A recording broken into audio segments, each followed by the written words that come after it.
Hello, business owners and my fellow citizens. This is Daryl Guberman. I'm the CEO of Guberman PMC LLC, a quality consulting firm here in Connecticut.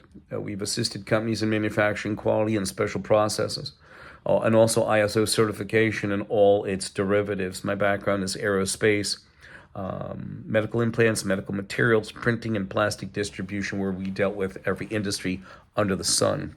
Today we have a very special guest here. We have two guests.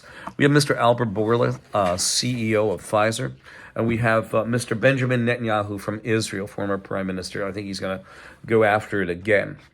This video today is about Benjamin Netanyahu uses Holocaust survivors, their children, and citizens as lab rats for Pfizer. And I wouldn't be surprised if he didn't get something for his election from Pfizer. Honestly, if you listen to his speech here, and I'm gonna bring him out very shortly, and I'm gonna bring him out now, as a matter of fact. And here it is. And please look very closely at these rats, okay? And you take a look at it, and I really feel bad for the Israeli people. Okay, and they will probably say, well, if we didn't take it, we'd be dead. Well, you know, if you took it foolishly, then I cannot confirm nor deny that that's would happen to you. But you listen to Albert Bourla. There's going to be a video down below that has Albert Bourla being interviewed saying, I'm a 59-year-old man. I don't need to take the vaccine. I feel good. I didn't want to jump in front of the line. And here's the CEO who's backing out of the vaccine. He should have been the first one in line rolling up his sleeves. And then he changes his modus operandi and says, if you love your family, you should take it. But, well, why didn't he take it? Okay? It's absolutely deplorable because it was never tested properly. No matter what he said, oh, it was tested like the sun. Well, let me tell you something. It wasn't tested. It's disgusting. And I will also say this to you business owners. Pfizer and Johnson & Johnson all sit on ANSI's board, the American National Standards Institute. Okay? They all sit on it. You have CDC, NIH, you have USDA, FDA, Pfizer, Johnson & Johnson, and they all skipped quality processes, Johnson & Johnson and Pfizer, and they had recalls because of skipping these quality processes and standards, okay? And that is a bad mojo for sure. Says half a nut, fuck you. Yes, ANSI did because I exposed a factor of A2LA, which is a laboratory certification or accreditation body, along with ASCLD Lab, which is owned by ANSI ANAB, the American National Standards Institute, and the American National Crediting Board, which ANSI took over complete control in 2018. Now, they own ASCLD Lab, and also ANAB is a standalone accreditor for industry, I guess, a laboratory especially. In 2015, the Department of Forensic Science, run by the FBI, had that taken back because both parties, both the FBI and ANAB auditors, did not do a good job, and they had this certificate taken back because of lacking quality, a failure in the process. Okay, you have a Miss Pamela Sale, who's the vice president of accreditation for laboratory for ASCLD Lab, owned by ANSI ANAB and also ANAB alone, stating under deposition that from one laboratory to another there is no protocols. There are no really standards to follow.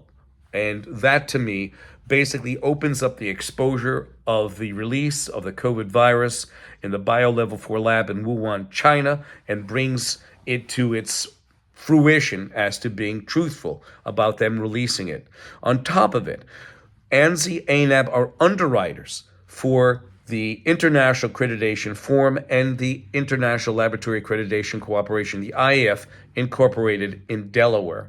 Between 2015 and 2021, a Chinese national, Zhao Jinwu, who's been involved with our quality since 1994, was handed over chairmanship of the IAF incorporated in Delaware. He was standing in the Wuhan lab in 2017, handing over a laboratory accreditation of 17025 to the BioLevel 4 lab in China. Okay, as the also he was the IF chairman as well. So you have liability going there when you have all these specialists saying that, yes, the virus was released from Wuhan. So the people to go after, the liability is there. And to confirm this is we have it on a government contract where you have the State Department saying that ANAP is an underwriter. ANSI ANAP is an underwriter for the International Accreditation Form. And at the time that contract was given in 2018, Zhao Jinwu was still watching over the State Department, and he is mandated by his country of origin, Communist Chinese CCP, okay, as the Communist Chinese national. He is mandated to take the State Department's data through the China National Intelligence Law, Article number 7, which mandates any Chinese national working at these facilities or sending in people will take your data. Everybody who sits on ANSI's board, all the government agencies and even corporations, you have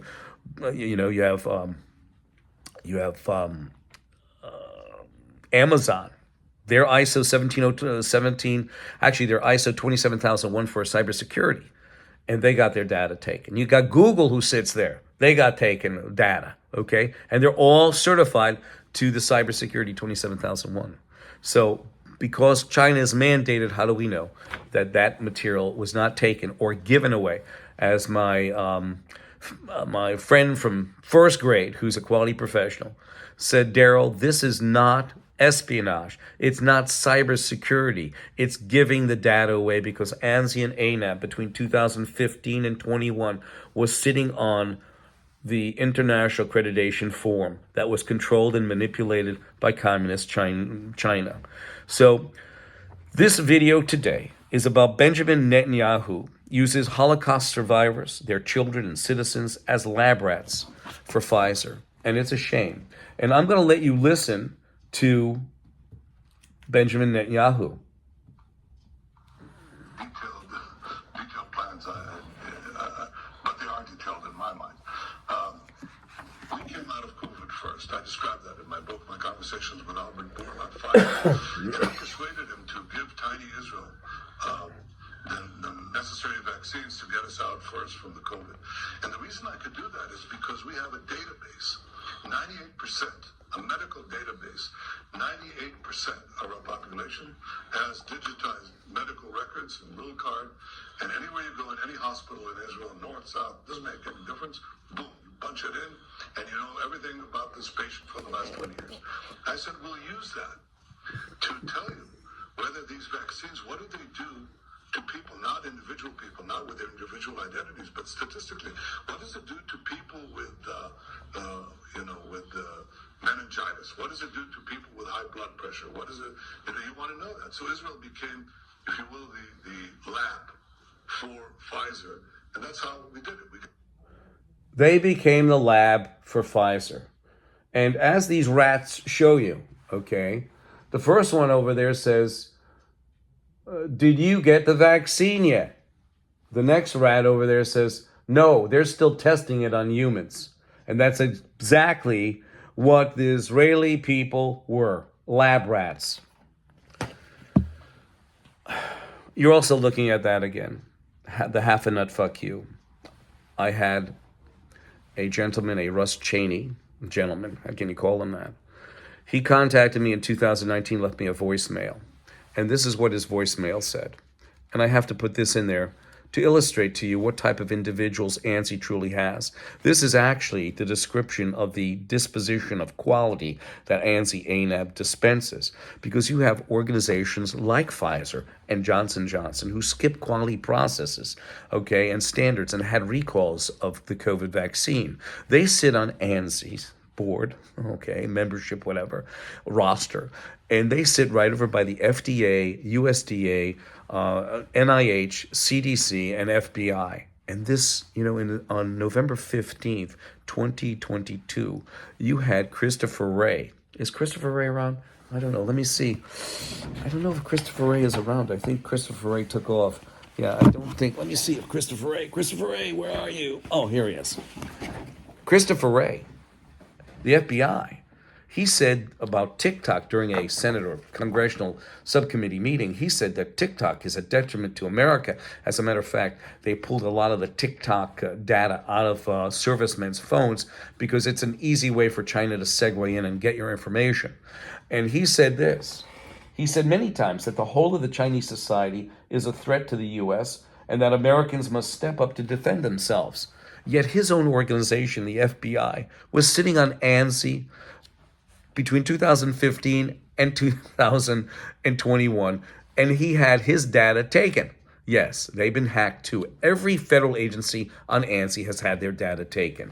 But let's go back to this. Yes, half a nut, fuck you. And I'm going to let you listen to this because you have to listen to what ANSI's quality is, because there it is.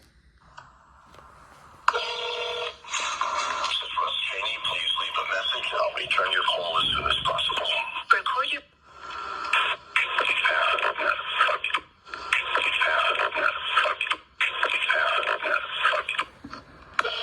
Yes, he did say that. But I'm going to leave it here with Albert Bourla and Benjamin Netanyahu. And you hear him in the video, in the audio file, and we'll probably put it on, the whole thing on, in the description below. You're going to find a lot of data in the description. You'll probably hear him say, this is robust. You remember what I've said in other videos. When a political figure says robust or is transparent, they're usually not telling the truth. And as A.A. Milne said, who wrote Winnie the Pooh, he said, it is easier to believe a lie that one has heard 1,000 times than to believe a fact no one has heard before. I look forward to hearing from you, business owners, my fellow citizens, 203-556-1493, or Daryl, TQRS, @yahoo.com. I thank you for your time. I apologize again. It's a little bit long. You'll find the rest of the data down below this video with placards and definitions and descriptions. And watch it and get an education. I look forward to hearing from you.